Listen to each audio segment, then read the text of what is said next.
Hi guys, it's Yvonne here from Myrtle and Eve. Today we're going to look at one method of ending on a point with a tassel. So let's begin.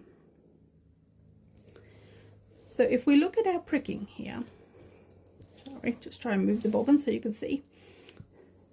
We have a zigzag trail at the bottom of this pricking, and that shows us that we're going to have the one worker that works the whole trail down.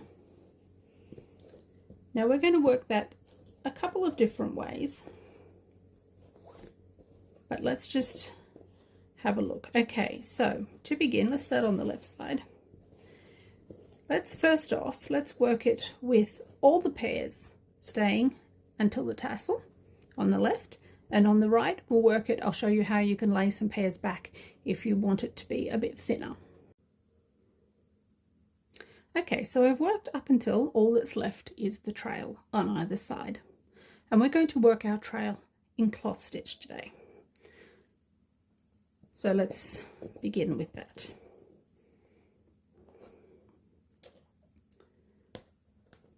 So it really is as simple as just following the trail, and I bring in a pair at that first pinhole, come across and work the outside pin. Now ordinarily in a trail you would leave a pair out at this point, but because we want these to all meet in the tassel at the bottom, we're not going to do that. So we work back with our workers back to the inside of the trail and pick up the next pair, and when we come back we're not going to leave anything out, we're going to include every pair. And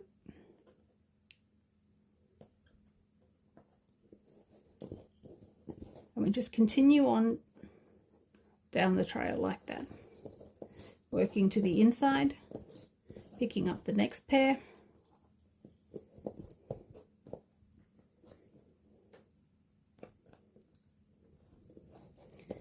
and back to the outside through every pair.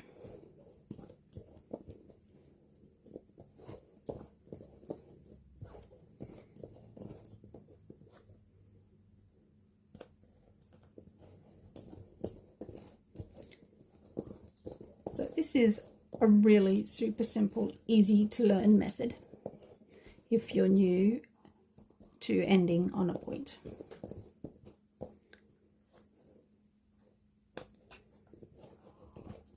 Okay, just a few more pins and we'll be there. And as you can see, it's starting to get quite thick on this side, but don't worry, it's meant to do that.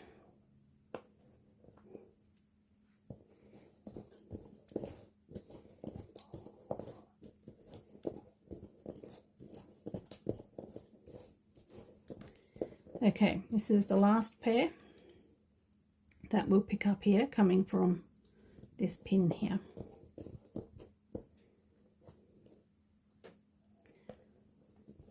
So we'll work back to the outer pin,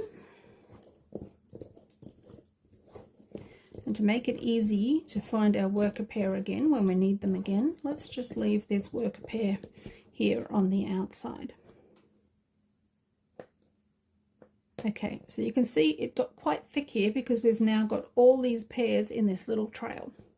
So another method to do this, if you don't want quite so many pairs in your trail and you want to keep it a bit finer, is to lay pairs back as you go. So it's the same thing in working a trail. So we start with, as we did before, come into the middle. Now you need some pairs in your trail, so we're not going to begin laying pairs back straight away. Oops. We'll work a few pins first before we start with that. Okay. All right, bring in one more pair. Okay, so at this point I've got the worker and 3 passives now, so that's starting to be enough pairs to do something. So I'll put up the pin,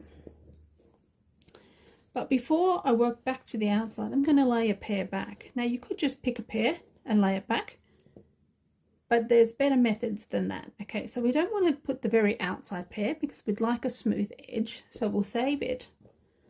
The inner pair, we've only just added that in, so let's not use it. So it's good to pick a pair from the middle somewhere. Now we could just lay both of these back, but that would create a bigger hole in the work, and we don't really want to be able to see any hole when we're done. So it's always a good idea to take the bobbin from one pair, skip a bobbin, and take a bobbin from the next pair. Now I know I said we weren't going to do the outside pair, but if we leave that very outside one, we should be okay. So we're literally just going to lay that back, and you can put a pin there to support if it needs it. Okay, so we come back to our worker, and we're going to work to the outside again.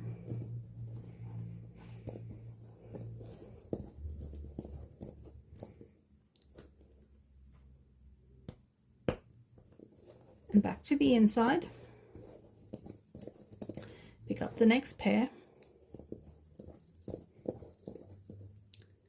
Put up our pin. Before we return, we're going to discard a pair again. So I'm going to do the same thing.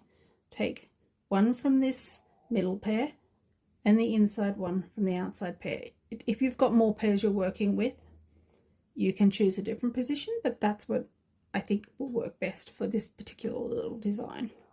Or the pattern you're working might recommend something else as well. Okay, so back to the outside.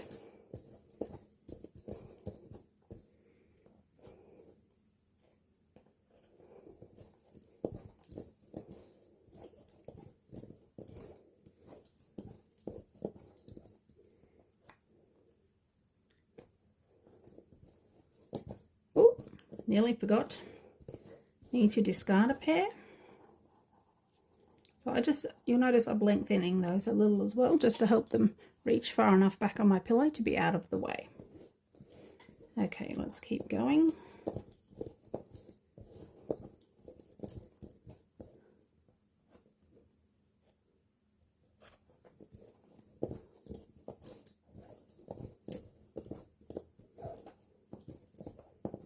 And this is the last pair I can put in here.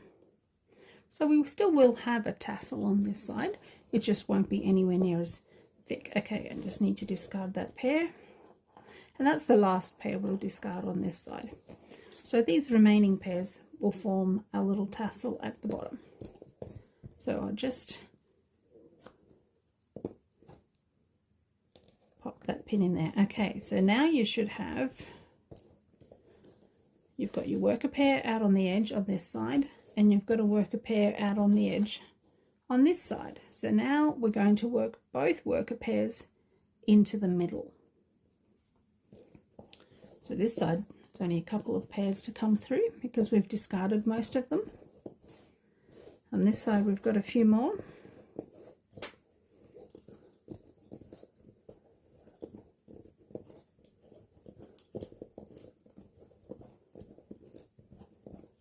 Okay, then we're going to work these two, the workers, from either side through each other, and put up a pin,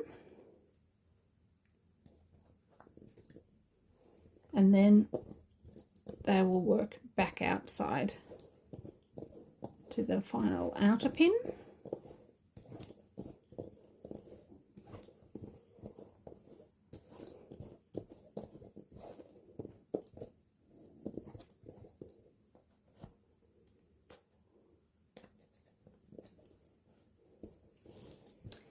And the same on this side. This is the worker here coming from that pin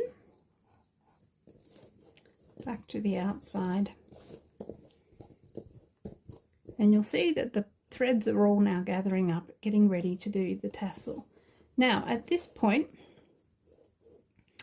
okay, we have one more pin in the middle here that we can work. You could just skip this, but you can just add a little extra strength to it, so we work back to the middle again with our workers. So that side and this side. left side.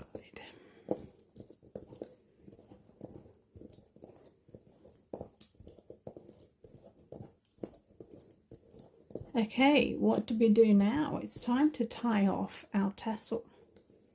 So, oh, sorry, you can work this pinhole here if you want. I think this is a bit, it all depends what kind of a look you want. You'll get a more pronounced point here if you add this pin in.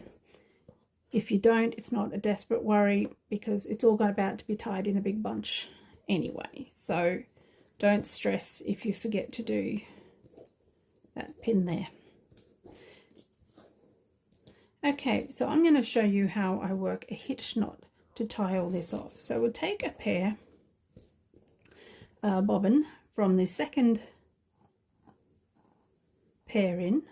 I'm just going to lengthen that a bit, and now we'll pass it through underneath the bulk of the bobbins here to the left, and we'll just leave a couple out on this side.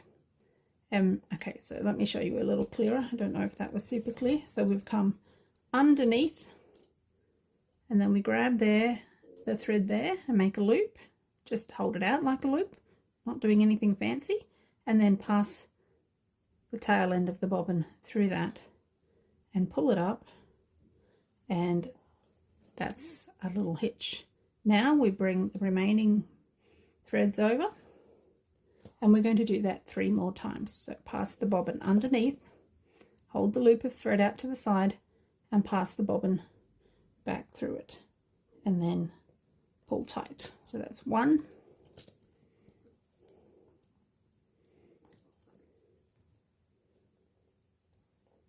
2, and 3. So at this point, depending how long you want your tassel, decide how long that needs to be, and you can carefully snip off. You may like to snip it off a bit longer and then neaten it up later, but we're just going to pick our point and chop, and that is those bobbins done. Now what do we do with all of these threads that are still left hanging on if you've chosen to discard some bobbins to make the trail a bit thinner? So what we'll do there is we can just chop those long for now, and then we need to pull out some pins. So I'll leave the edge pins in, and we will pull out the bulk of the pins in the body of the work.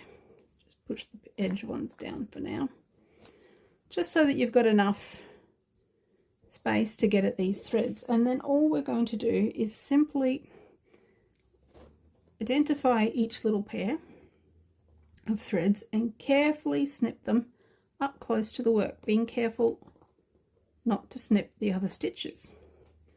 So, sorry, just having trouble grabbing this one. Maybe I'll just cut one at a time.